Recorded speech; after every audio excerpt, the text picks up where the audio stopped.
Bismillahirrahmanirrahim. Assalamualaikum warahmatullahi wabarakatuh. Salam sejahtera untuk kita semua. Selamat sore, Bapak, Ibu dosen, dan teman-teman semuanya yang ada di sini. Puji syukur kita haturkan kepada Allah Subhanahu wa Ta'ala, dan tak lupa sholawat serta salam selalu tercurahkan kepada Nabi Muhammad Shallallahu Alaihi Wasallam.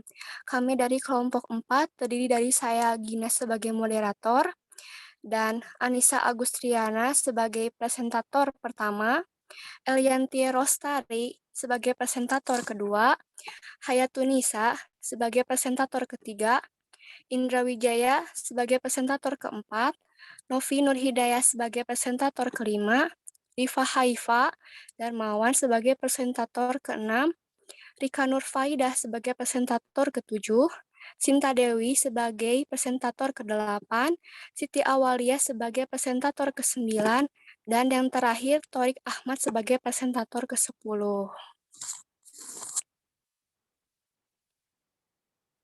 Pada hari ini, kami akan mempresentasikan yang berjudul Parasit.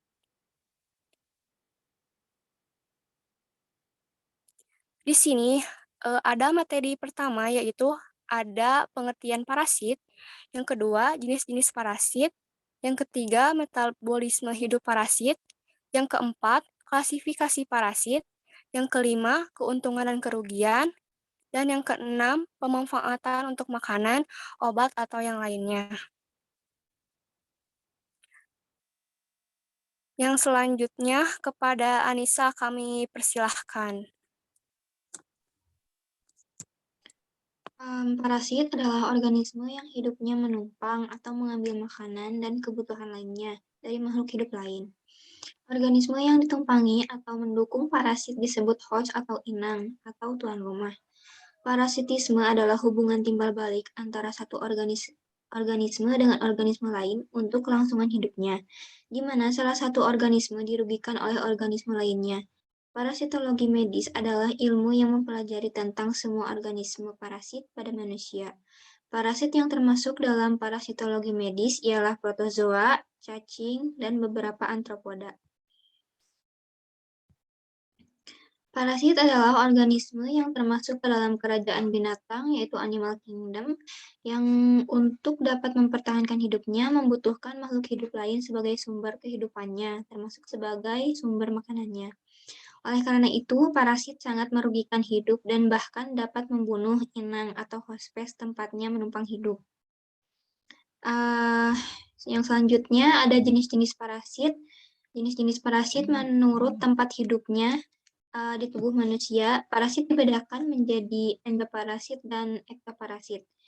Endoparasit adalah parasit yang hidup di dalam tubuh manusia, misalnya di dalam darah, otot, dan usus. Contohnya Plasmodium sp.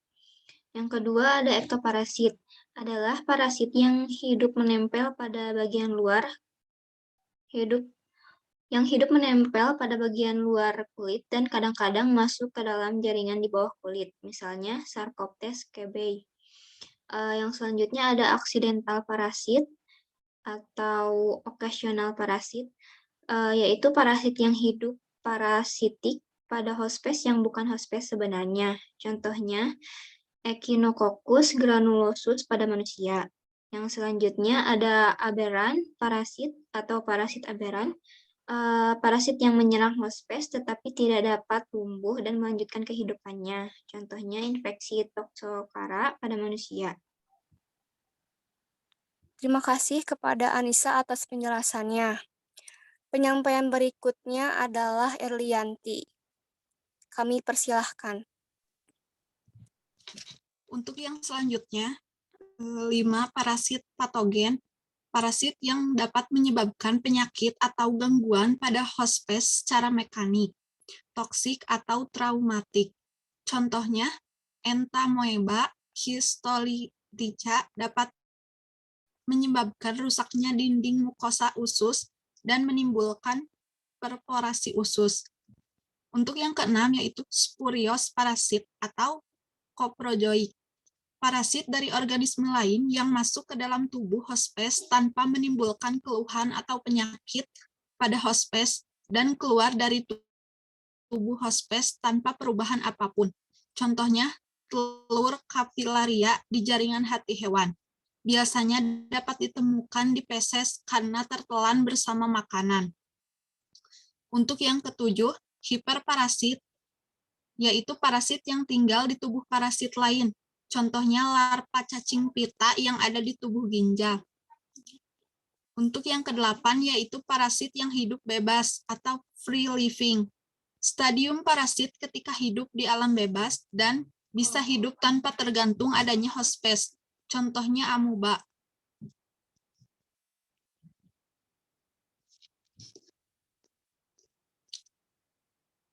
Untuk yang selanjutnya, jenis parasit menurut tingkat ketergantungannya, parasit dibedakan menjadi obligat parasit dan fakultatif parasit.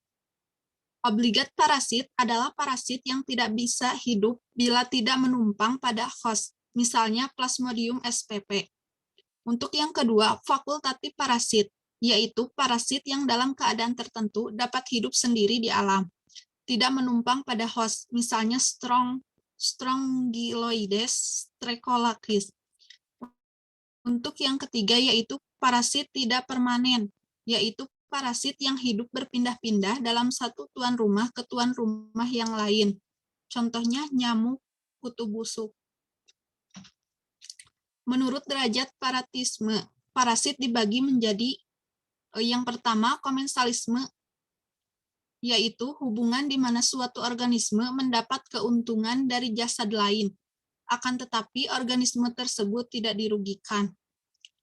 Untuk yang kedua, yaitu mutualisme, adalah hubungan dua jenis organisme yang keduanya mendapat keuntungan. Untuk yang ketiga, yaitu simbiosis, yaitu hubungan permanen antara dua organisme dan tidak dapat hidup berpisah. Untuk yang keempat, yaitu pemangsa atau predator, yaitu parasit yang membunuh terlebih dahulu mangsanya dan kemudian memakannya. Terima kasih kepada Elianti atas penjelasannya. Penyampaian berikutnya adalah saya sendiri, Gina. Jenis-jenis parasit berdasarkan waktunya. Dikenal parasit temporer jika organisme ini hanya hidup parasitik pada tubuh hospes pada waktu ia membutuhkan makanan dan hidup bebas atau free living di luar tubuh hospes. Jika sedang tidak membutuhkan makanan dari hospes, pada parasit permanen, seluruh masa hidup parasit berada di dalam tubuh hospes yang menyediakan makanan selama hidupnya. Di luar tubuh hospes, parasit akan mati. Berdasarkan sifat hidupnya, parasit disebut patogenik jika parasit yang hidup pada tubuh hospes menimbulkan kerusakan pada organ atau jaringan tubuh hospes, baik secara mekanis, traumatik, maupun karena racun atau toksin yang dihasilkannya. Pseudoparasit adalah benda asing yang pada pemeriksaan bentuknya mirip seperti parasit, sedangkan parasit coprozoik atau Suprous parasit adalah spesies asing yang berada di dalam usus hospes, lalu melewati saluran pencernaan tanpa menimbulkan gejala infeksi pada hospes. C. Metabolisme hidup. Parasit beradaptasi terhadap lingkungan hidupnya, termasuk di dalam tubuh hospes tempatnya hidup, menyebabkan terjadinya perbedaan daur hidup pada berbagai jenis parasit. Hospes definitif atau definitive host atau final host adalah hospes yang menjadi tempat hidup parasit dewasa atau parasit matang seksual atau seksual mature. Manusia dapat bertindak sebagai satu-satunya hospes definitif, sehingga merupakan satu-satunya sumber penularan penyakit parasit atau merupakan salah satu hospes definitif selain hewan lain yang juga bertindak sebagai hospes definitif atau hanya menjadi hospes insidental dari parasit yang secara alami hidup pada hewan. Hewan yang dapat bertindak sebagai hospes definitif bagi parasit yang hidup pada manusia disebut hospes cadangan atau yang disebut reservoir host. Baik, penyampaian berikutnya adalah Hayatunisa. Kepada Hayatunisa kami persilahkan.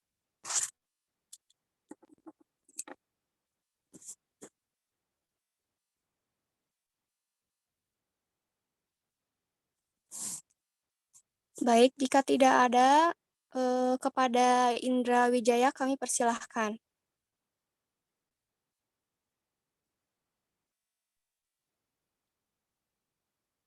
Untuk melengkapi daur hidupnya, kadang-kadang parasit membutuhkan hewan lain yang bertindak selaku hospes perantara intermediate host.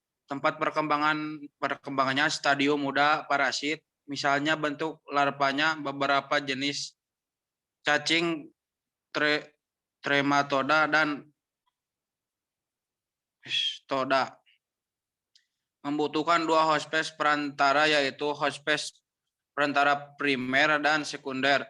Sebaliknya, manusia dapat bertindak selaku hospes perantara bagi parasit yang hospes definitifnya adalah hewan. Akibat yang ditimbulkan oleh larva cacing pita babi misalnya dapat menimbulkan gangguan kesehatan yang membahayakan jiwa manusia penderita.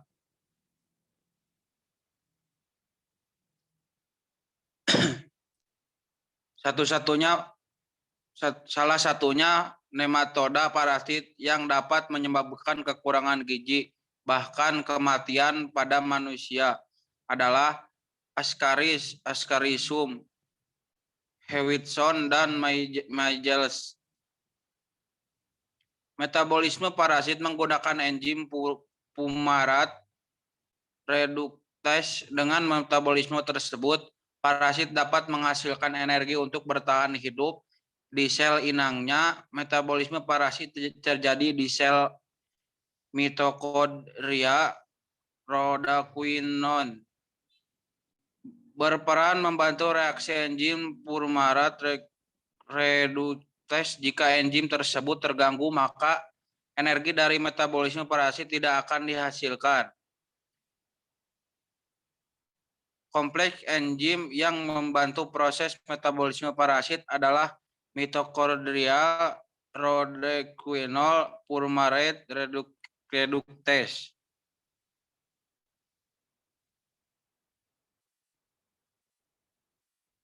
Klasifikasi parasit.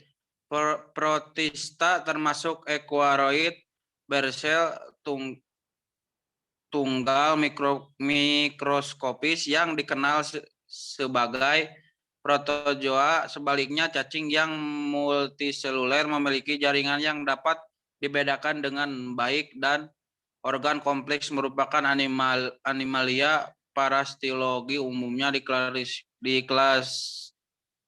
diklasifikasikan menjadi. Terima kasih kepada Indra atas penjelasannya. Penyampaian berikutnya adalah Novi. 1. Protozoa. Parasit protozoa merupakan organisme dari sel tunggal yang secara morfologi dan fungsional dapat melakukan semua fungsi kehidupan. Protozoa parasit memiliki organ yang ditransformasi dari stadium aktif atau trofozoid ke tahap tidak aktif, kehilangan daya motilitas dan membungkus dirinya sendiri dalam dinding kuat. Tubuh protoplasma yang terbentuk dikenal sebagai stadium kista. Pada stadium kista, parasit kehilangan kekuatan untuk tumbuh dan berkembang biak. Kista adalah stadium bertahan parasit dan stadium infektif bagi host manusia. Protozoa diklasifikasikan menjadi 4 berdasarkan alat pergerakannya.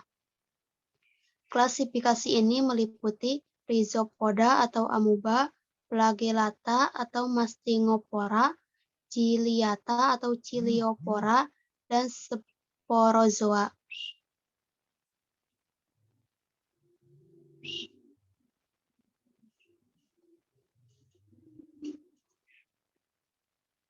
Protozoa yang ke-1 ada Rhizopoda sarcodina atau amuba. Alat geraknya atau lokomasi Pseudopodia atau kaki semu. Genus atau spesies yaitu Entamuba, Entamuba histolytica, Endolimax, Endolimax nana, Lodameba bucili. Yang kedua ada Mastigopora atau flagellata. Alat geraknya flagella. Genus spesies yaitu Giardia. Giardia lamblia, Trishomonas vaginalis, Trypanosoma bruci, Leishmania donovani. Yang ketiga ada Ciliata atau Ciliopora. Alat geraknya yaitu silia. Genus atau spesiesnya yaitu Balatidium coli. Yang keempat ada Sporozoa. Alat geraknya yaitu tidak ada. Pergerakannya amumboid sedikit. Genus atau spesiesnya yaitu Plasmodium atau Plasmodium falciparum, Toxoplasma atau Toxoplasma gondii, Cryptosporidium. Cryptosporidium yaitu Parvum Isopora belli.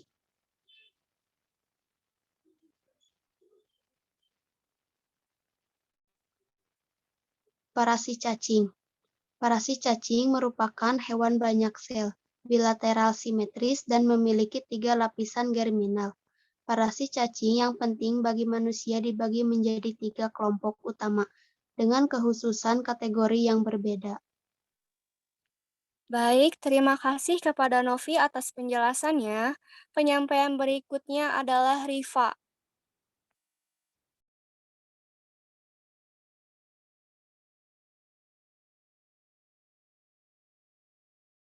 Baik, jika tidak ada, penyampaian berikutnya oleh Rika.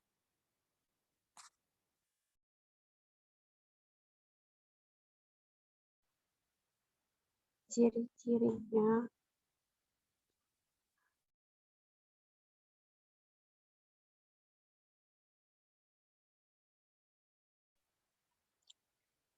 menurut bentuk, kastode pipih seperti pita, berseragam, bersegmen,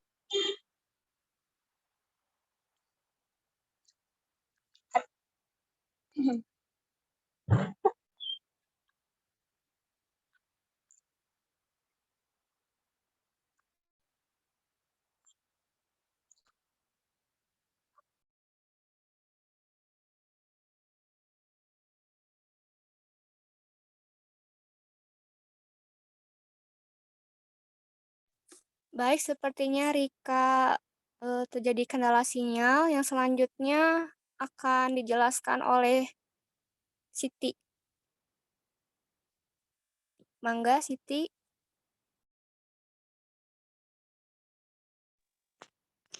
Di sini ada ciri-ciri dan metazoa atau helminthids. Di sini ada bentuk, kastodnya pipih seperti pita, bersegmen, dan trematodnya pipih seperti daun, tidak bersegmen. Ada juga nematod, panjang, bulat, atau silindrik.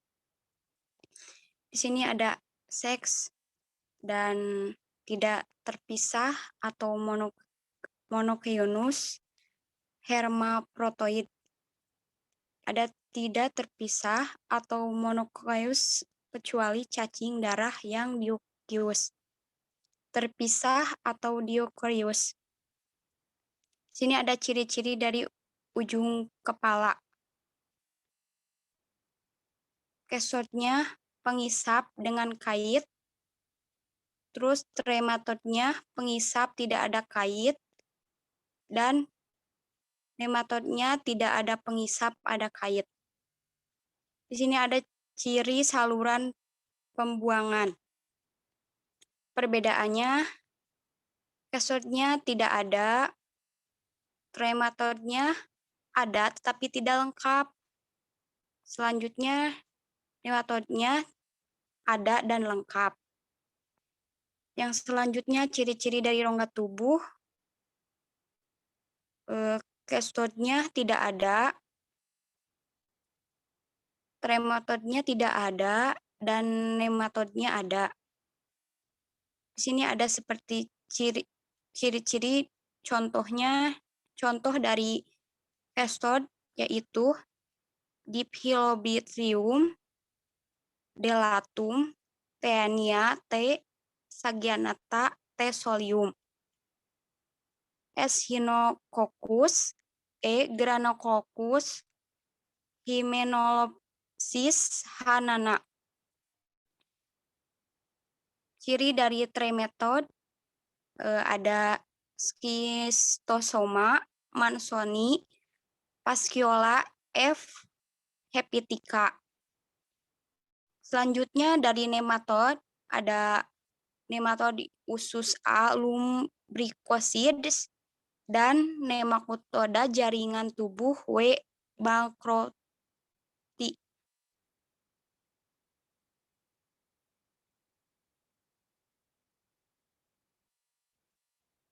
Di sini ada arthropoda.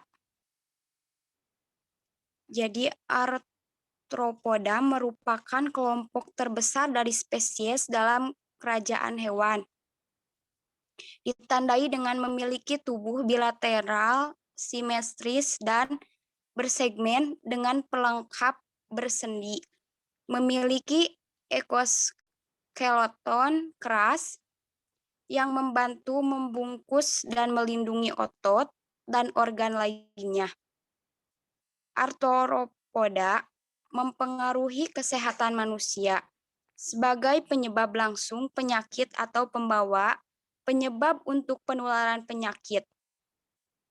Arthropoda yang penting bagi kesehatan ditemukan di kelas Axeta, Arahindra, dan Crustacea yang memiliki ciri khas tersendiri. Penyakit seperti malaria, yellow fever, dan trypanosomiasis ditularkan secara primer oleh serangga.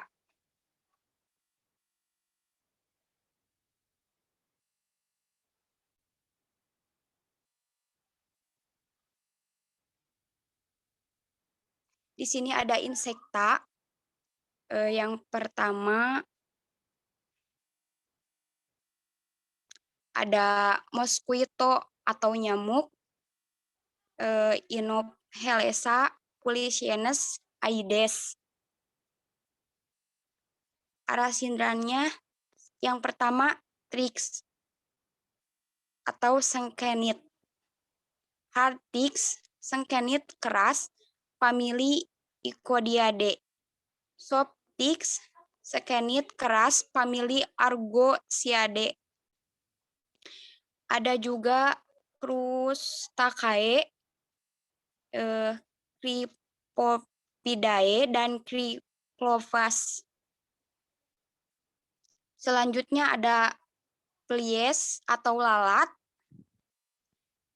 Ada Hausepiles, lalat rumah, atau Musca domestic. Ada Sandvies, lalat pasir,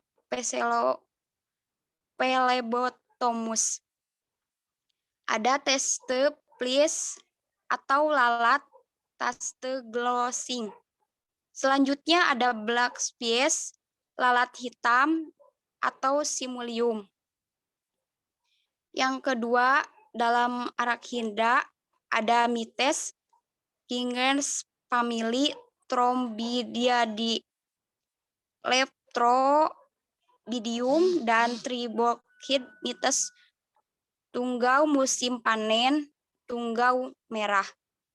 Ada Itsmith, tunggau kudis, spesies famili Sascodinae. Yang selanjutnya ada human leech atau tumak kutu. Di sini ada head and body leech, terutama kepala atau pediculus, humanus, Parcapions, dan trauma. Dan tuma pada badan atau pedicus humanus Copisris. Di sini ada scrub leech. Scrub leech itu tuma, kemaluan atau Pitheirus pubis. Untuk Aracadina sama Crustacea-nya nggak ada. Yang selanjutnya ada Pleiades atau pinjal. Rat Pleiades, pinjal atau pinjal tikus. Beberapa pinjal tikus yang penting untuk bidang media adalah sebagai berikut. Yang pertama ada Kenopsila kepis, ada Kenopsila astila, ada Kenopsila braziliensis, ada Radflaus atau temperate zone, yaitu Nospaila fasciatus. Di sini ada human flies, yaitu Pulex irians, dan dog and cat flies, yaitu Ctenoheuspelis, dan ada yang terakhir reduvid bugs atau kissing bugs atau penggigit muka. Baik, terima kasih kepada Siti Awaliyah atas penjelasannya. Penyampaian berikutnya adalah Hayatunisa. Kepada Hayatunisa kami persilahkan.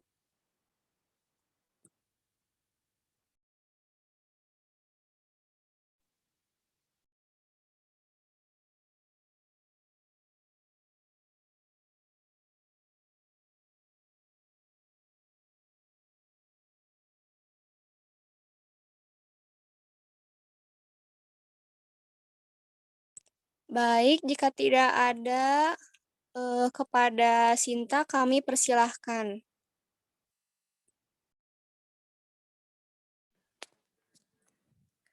Nah, di sini ada keuntungan dan kerugian. Simbiosisme adalah hidup bersama antara dua organisme yang berbeda spesies dan bersifat permanen. Satu sama lain saling memerlukan dan tidak dapat dipisahkan. Atau dengan kata lain, kedua organisme tadi saling mendapat keuntungan. Contohnya, hidup bersama antara anai-anai atau rayap, yaitu Zoothermopis sp. dengan flagelet saluran pencernaan seperti Trichomipa sp. atau Trichomonas sp. Strebolamstic sp. Trichormitus sp. dan Hecamipis sp. dan lain-lain, di mana anai-anai akan memberikan tempat yang cocok untuk tempat hidup flagelet tersebut serta dapat memakan partikel-partikel kayu tetapi tidak bisa mencerna menjadi glukosa. Sedangkan flagelet saluran pencerna menjadi glukosa, pencernaan tidak dapat memakan partikel kayu, tetapi bisa mencerna dan mengubah partikel kayu menjadi glukosa. Glukosa sama-sama diperlukan oleh anai-anai dan flagelet untuk kelangsungan hidupnya atau sama-sama mendapat keuntungan. Komensalisme adalah hidup bersama antara dua organisme yang berbeda spesies, di mana organisme yang satu mendapat keuntungan, sedangkan organisme yang lain tidak dirugikan dan tidak pula mendapat keuntungan. Nah, di sini contohnya hidup bersama antara bakteri, Escherichia coli di dalam saluran pencernaan hewan. Bakteri akan berkembang di dalam saluran pencernaan hewan atau mendapat keuntungan. Dan dalam batas normal, hewan tidak menderita atau tidak rugi. Dan di sini contohnya tungan Democdes XP akan hidup di dalam folikel, rambut, dan kelenjar minyak hewan dan manusia tanpa menimbulkan gejala klinis atau tunggu untung. Pada kondisi normal, hewan dan manusia tidak dirugikan. Mutualisme adalah hidup bersama yang bersifat tidak permanen antara dua organisme yang berbeda spesies, di mana satu sama lain sama-sama mendapat keuntungan. Nah, di sini contohnya hidup bersama antara ruminasia dengan beberapa fauna dan flora yang hidup di dalam rumen atau flora fauna mendapat makanan dari hasil fermentasi makanan ruminasia atau flora dan fauna mendapat keuntungan. Sedangkan pencernaan makanan dari ruminasia dibantu oleh flora dan fauna atau ruminasia juga mendapat keuntungan, tetapi hidup bersama ini tidak permanen atau bisa hidup sendiri-sendiri. Contohnya hidup bersama antara burung jalak dengan sapi, di mana burung jalak akan memakan caplak yang mengisap darah sapi, atau jalak mendapat keuntungan, sedangkan sapi terbebas dari parasit penghisap darah, atau sapi juga mendapat keuntungan. Tetapi hidup bersama ini tidak berpermanen. Terima kasih kepada Sinta atas penjelasannya. Penyampaian berikutnya adalah Hayatunisa. Kepada Hayatunisa kami persilahkan.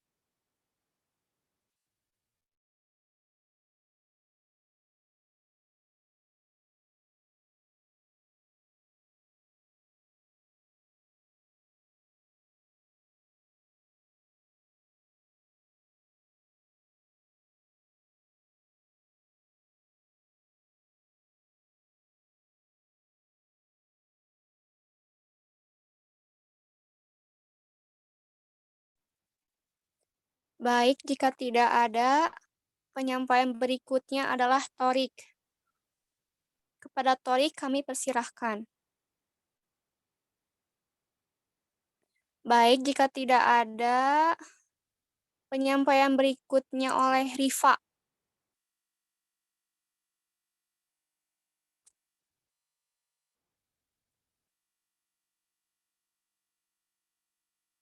Baik, jika tidak ada, penyampaian berikutnya oleh Anissa.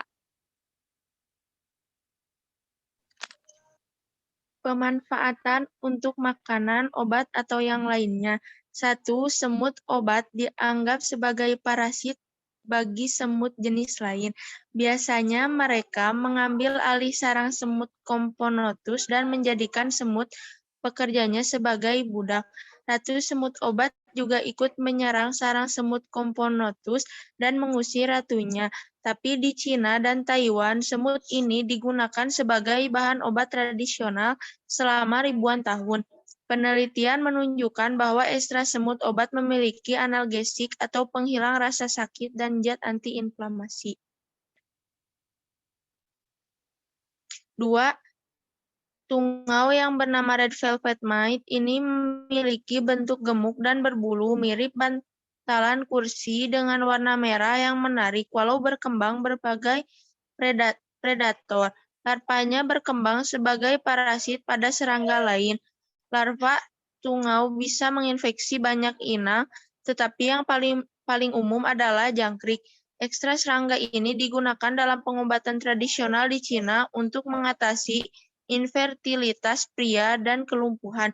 Studi ilmiah menunjukkan bahwa berbagai bagian dari serangga ini memiliki sifat anti jamur dan antibakteri. 3. Tawon Braconida bisa dimanfaatkan untuk mendeteksi bau dan samar seperti bau bahan peledak atau obat-obatan berbahaya. Bahkan mereka lebih mudah dilatih daripada anjing pelacak. Uniknya, tawon ini tidak menyengat manusia dan cukup diberi makan air gula. Terima kasih kepada Hayatunisa atas penjelasannya. Penyampaian berikutnya adalah Rika. Kepada Rika kami persilahkan. 4. Di Eropa, penalu jenis Piscum album sudah sejak lama digunakan sebagai obat karena banyak mengandung senyawa aktif seperti lektin, piskotoksin, flavonoid, terpenoid, dan alkaloid tertentu. Kandungan senyawa itu dapat digunakan untuk pengobatan penyakit kanker. Senyawa alkaloid, flavonoid, polifenol, steroid, dan quinon yang terdapat pada ekstrak daun benalu jenis Dendrophoe. Pentandra dapat berperan sebagai antimikroba. Turunnya,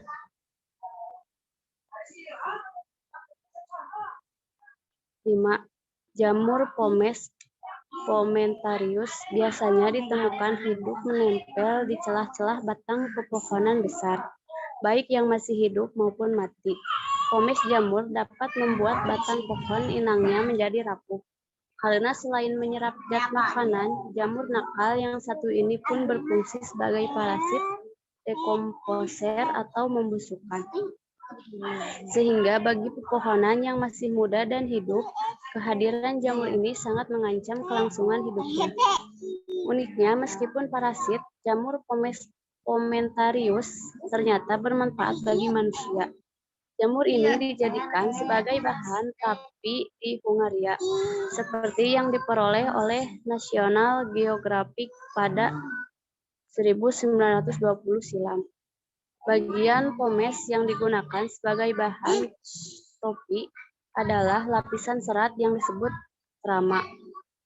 Selain itu, jamur pomes pun sering dijadikan bahan untuk membuat api oleh para petualang alam liar karena mudah terbakar. 6. Larva ngengat atau Galeria melonella merupakan makhluk parasit yang sangat dibenci oleh koloni lebah. Larva yang kembut dan penuh protein itu dibenci karena senantiasa menghuni sarang dan mencuri makanan lebah, sari bunga, madu, dan ludah lebah. Bahkan dengan cara menyusup ke dalam sarang lebah merupakan caranya untuk menghindari dan bersembunyi dari predator. Dengan menutupi lubang heksagon diserang lebah dengan jaring sutranya.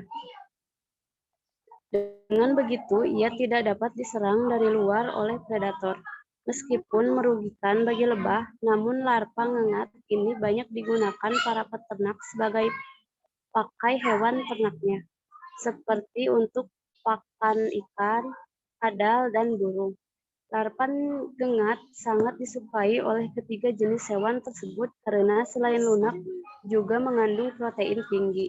Bahkan di beberapa negara, ulat ngengat ini bahkan dikonsumsi manusia sebagai cemilan ataupun makanan berat.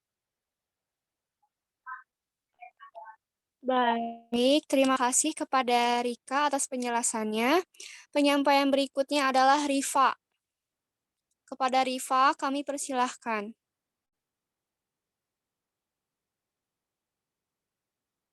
Baik, jika tidak ada, penyampaian berikutnya adalah Anissa.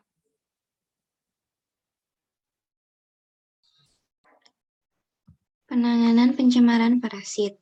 Penanganan penyakit parasitik harus dilakukan dengan baik melalui tindakan yang tepat dengan memberikan obat-obatan antiparasit yang sesuai dengan penyebabnya. Tindakan operatif jika diperlukan, dan pemberian suplemen nutrisi yang cukup untuk meningkatkan daya tahan tubuh penderita. Mengingat bahwa obat antiparasitik dapat menimbulkan efek samping bagi penderita, maka dosis yang diberikan haruslah tepat sehingga tidak menimbulkan efek samping terhadap kesehatan tubuh penderita, namun memberikan efek letal terhadap parasit penyebab penyakit. Pencegahan penularan penyakit parasit pada umumnya dilakukan dengan cara memutuskan rantai daur hidup parasit, yaitu dengan jalan mengobati penderita karena merupakan sumber infeksi, melakukan penyuluhan kesehatan untuk mencegah penyebaran penyakit dan menghindari kontak dengan parasit. Selain itu, kebersihan lingkungan hidup dan lingkungan kerja harus selalu dijaga dengan mengadakan sistem pembuangan limbah yang baik. Rantai daur hidup parasit dapat diputuskan dengan mengawasi hospes cadangan atau reservoir host dan memberantas vektor penular parasit. Daya tahan tubuh harus selalu ditingkatkan dan selalu menjaga higien perorangan. Ascaris lumbricoides dan Trichuris trichuria dapat ditularkan melalui makanan atau minuman yang tercemar oleh telur infektif cacing yang terdapat di tanah yang tercemar tinja penderita. Penularan penyakit cacing tambang terjadi karena larva cacing tambang yang infektif menginfeksi kulit manusia yang mengalami kontak dengan tanah yang tercemar dengan tinja penderita yang terinfeksi infeksi cacing tambang. Tanah akan tercemar dengan tinja penderita bila penderita buang air besar di tanah dan tidak di kakus yang memenuhi persyaratan yang benar. Karena itu, pengadaan kakus yang baik harus dilakukan untuk memberantas penyebaran penyakit cacing usus. Tindakan pencegahan penularan penyakit parasit pada umumnya dilakukan melalui beberapa cara secara bersama-sama agar usaha tersebut tercapai dengan memuaskan baik untuk pencegahan dalam jangka pendek maupun dalam jangka panjang. Upaya pencegahan penyebaran penyakit parasitik juga harus dilakukan dengan memperhatikan pelaksanaannya agar tidak menimbulkan dampak negatif terhadap lingkungan hidup maupun kesehatan anggota masyarakat lainnya. Penyebaran penyakit HIV atau AIDS telah menimbulkan masalah sangat besar bagi dunia kesehatan dan kedokteran di seluruh dunia. Mikroorganisme termasuk parasit yang pada mulanya tidak menimbulkan gangguan kesehatan atau menimbulkan masalah kesehatan yang ringan dapat berkembang menjadi penyebab kematian yang utama bagi banyak pengidap HIV atau AIDS. Salah satu contoh adalah Cryptosporidium dan Pneumoxytis carini yang sebelumnya belum pernah menjadi masalah kesehatan dilaporkan menyebar menjadi penyakit epidemi yang mematikan di berbagai negara. Baiklah, teman-teman, kita sudah mendengarkan penjelasan tentang materi parasit. Demikianlah presentasi yang kami sampaikan. Terima kasih atas perhatiannya. Mohon maaf bila ada kesalahan, baik perkataan maupun perbuatan. Wabillahi taufik wal hidayah. Wassalamualaikum warahmatullahi wabarakatuh. Waalaikumsalam warahmatullahi wabarakatuh.